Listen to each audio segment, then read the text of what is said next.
Assalamualaikum warahmatullahi wabarakatuh. Saudaraku pencinta Al-Quran dimanapun antum berada, mari kita kembali belajar menerjemahkan Al-Quran lewat aplikasi ya. Jadi caranya masih seperti biasa, kita urai suku katanya, kemudian kita gabung menjadi kalimat yang sempurna. Itu prinsip dasar awalnya menerjemahkan Al-Quran, itu harus kita kenali suku katanya ya, per kata. Mari sekarang kita mengaji surat Luqman ya. Surat Luqman mulai dari ayat 12 ya, coba, atau halaman 412 surat Luqman ayat 12. A'udzubillahi minasyaitonirrajim. Wa dan laqad sungguh ataina ya, kami berikan Luqman ya, Luqman al-hikmah. Al-hikmah ini kalau belum tahu bisa diklik gitu ya. Al-hikmah itu artinya ya hikmah. Kalau penjelasan lebih lanjut, hikmah itu adalah sunnah ya. Sunnah itu penjelasan daripada Al-Quran. Maka Rasulullah itu diberikan Al-Quran dan Al-Sunnah. Aniskuru, supaya dia bersyukur kepada Allah subhanahu wa ta'ala. Wa dan barang siapa man bersyukur kepada Allah, fa innama maka sesungguhnya yaskuru, syukurnya li nafsihi, kepada dirinya sendiri. Wa dan man kafaro, barang siapa yang ingkar, fa innallaha maka sesungguhnya Allah ghaniyun, maha kaya ya, hamidun, maha terpuji. Itu ya secara persuku katanya itu uraiannya seperti itu ya. Ini kalimatnya nggak asing lagi, sudah sering kita ini kan ya. Nah, kalau kita mau yakin digabung dalam menjadi satu kalimat yang sempurna. Dan sesungguhnya kami telah berikan kepada Luqman hikmah supaya dia bersyukur kepada Allah. Dan barang siapa bersyukur, maka sesungguhnya syukurnya itu untuk dirinya. Dan barang siapa yang mengingkari, maka sesungguhnya Allah maha kaya dan maha terpuji. Gitu ya. Nah, kita klik saja arti sebenarnya. Nah, dan sesungguhnya telah kami berikan hikmah kepada Luqman, yaitu bersyukurlah kepada Allah. Dan barang siapa bersyukur kepada Allah, maka sesungguhnya dia bersyukur untuk dirinya sendiri. Dan barang siapa tidak bersyukur atau kufur, maka sesungguhnya Allah maha kaya dan maha terpuji. Itu ya. Nah, coba kita cari keterangan ya dari Luqman ini di keterangan yang lain ya Pak. Kita coba ambil keterangan tentang Luqman ya. Luqman itu dijelaskan di dalam, coba kita cari di Google siapa Luqman itu. Nah ini coba Luqman al-Hakim, ini keterangan singkat ya. Luqman al-Hakim bukanlah seorang nabi ya, melainkan dia seorang hamba Allah yang soleh, bijaksana, dan dikenal luas atas nasihat emasnya dalam mendidik anak gitu ya. Namanya diabadikan dalam Al-Quran sebagai nama surat ke-31 yang berisi dasar-dasar akidah, akhlak, dan pedoman penting dalam keluarga. Itu. Ini profil singkat Luqman al-Hakim itu menurut beberapa munfasir ya. Ya, mayoritas ulama seperti Ibnu Katsir sepakat bahwa Luqman adalah seorang pria biasa yang dianugerahi oleh Allah hikmah, dalam tanda kurung kebijaksanaan yang luar biasa, bukan seorang rasul atau nabi. Asal-usul Luqman itu adalah terdapat perbedaan riwayat. Ada yang mengatakan dari Ethiopia atau Habasyah atau Ethiopia atau Sudan. Dia sebagai profesi sebagai pengembala, penjahit atau hakim pada zaman Nabi Daud. Gitu ya. Gelar Al-Hakim diberikan kepada Luqman yaitu tadi karena kebijaksanaan setiap ucapan dan perbuatan selalu benar, tepat, dan meletakkan sesuatu pada tempatnya.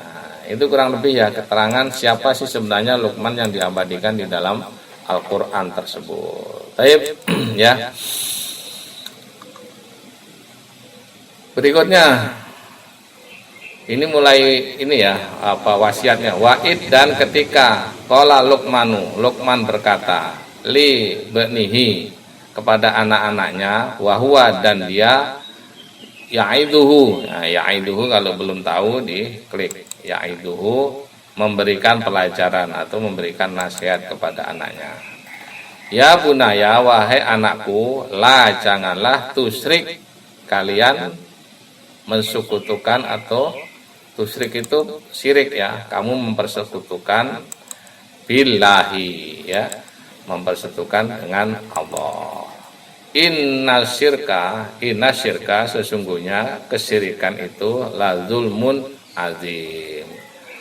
La sungguh zulmun kezaliman azim yang sangat besar. Kita gabung menjadi suatu kalimat coba.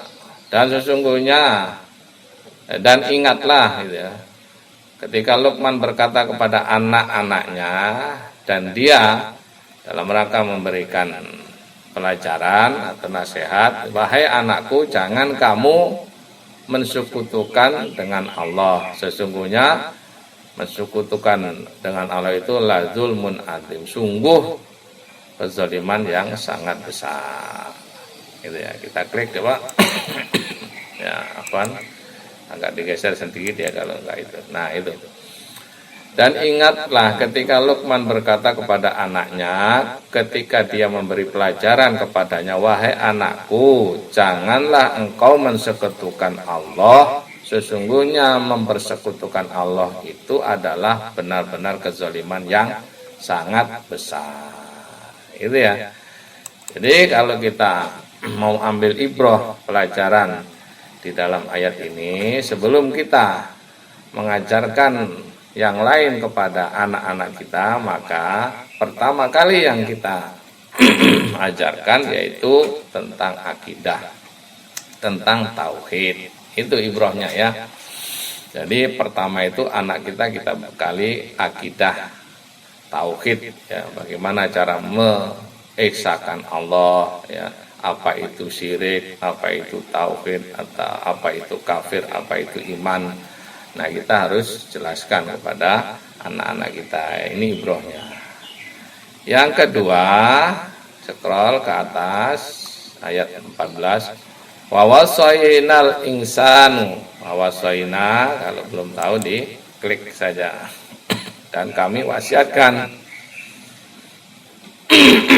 apaan? Kami wasiatkan wawasaina lil insan kepada manusia. Insan manusia. Biwalidayhi. Nah, biwalidayhi kalau belum tahu diklik ya, terhadap kedua orang tuanya ya. Biwalidayhi hamalathu. Hamalat itu hamil. Hamalathu itu mengandungnya, yang dia mengandungnya hamil. Umuhu yaitu ibunya, wahnan wahnan kelelahan, atas wahnin sama ya, di atas kelelahan, kepayahan di atas kepayahan itu. Wa fisaluhu, nah, fisaluhu itu menyambung atau menyusui, bisa juga ya, ada apa menyambung atau menyapihnya.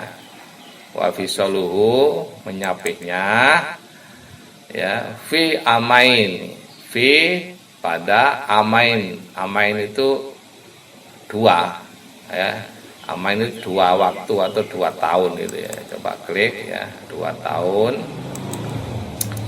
Aniskuru ya, agar uskuru tadi sama supaya bersyukur atau bersyukurlah ya, li walidaika kepada li ya, kepadaku, li wali walidaika dan juga kepada kedua orang tuamu. Itu ya. Ilayya kepadaku, ilayya kepadaku al-masir kembali. Itu ya. Al-masir tempat kembali. Itu kalau sudah ketemu kosakatanya kita urai, sudah ketemu tinggal kita susun menjadi kalimat yang sempurna. Wawasainal insanu, dan kami wasiatkan kepada manusia biwalidayhi, ya, agar dia berbuat baik kepada orang tuanya. Hamalat yang mengandung, hamalat umuhu itu ya ibunya yang mengandung, wahnan ala wahnin, di atas kepayahan, di atas kepayahan, wafisaluhu, dan dia menyapihnya pada 2 tahun. Aniskur, supaya bersyukurlah kepadaku dan kepada orang tuamu, ilaya, kepadaku, al-masir, yaitu tempat kembali. Itu susunan kalimatnya. Ya, kalau kita mau sesuaikan, nah ini arti yang sebenarnya. Dan kami perintahkan kepada manusia agar berbuat baik kepada kedua orang tuanya.